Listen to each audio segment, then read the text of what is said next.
सोनामुखी, हरड़, मुलेठी जैसी अनेक जड़ी बूटियां और हजारों वर्षों का प्राचीन आयुर्वेदिक ज्ञान इस एक बोतल में समाया हुआ है। कायम टैबलेट, आपकी खुशियों का साथी।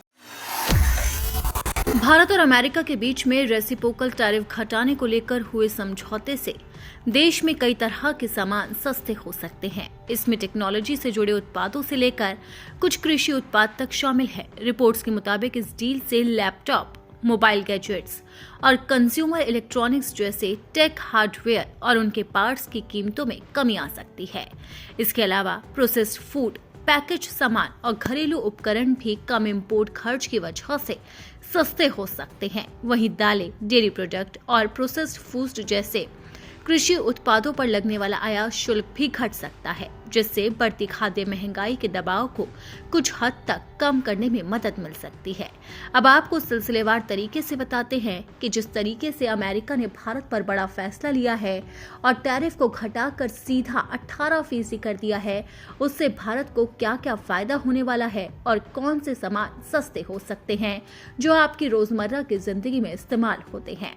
Laptop, mobile gadgets, consumer electronics, component parts, tech hardware, घरेलू उपकरण, फ्रिज, वॉशिंग मशीन, दालें, dairy products, butter milk, processed food, packaged सामान और कंज्यूमर प्रोडक्ट्स, ये सभी डोनाल्ड ट्रंप के ऐलान के बाद सस्ते हो सकते हैं। वहीं अब जानते हैं कि इससे भारत को क्या फायदा होगा।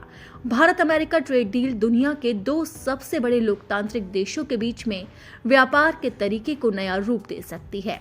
इससे भारत के टेक्सटाइल और रेडीमेड कपड़ा सेक्टर को टैरिफ कटौती का फायदा मिल सकता है।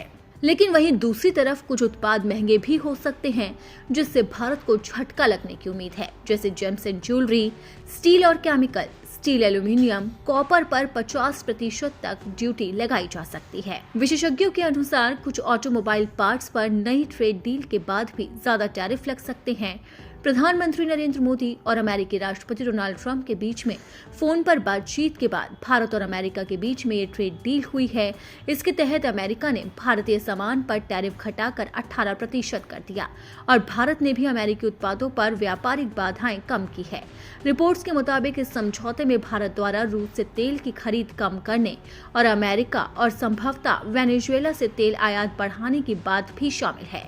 हालांकि प्रधानमंत्री नरेंद्र मोदी ने अपने बयान में ना तो रूस के तेल का जिक्र किया है और ना ही वेनेजुएला से तेल खरीदने की बात कही है।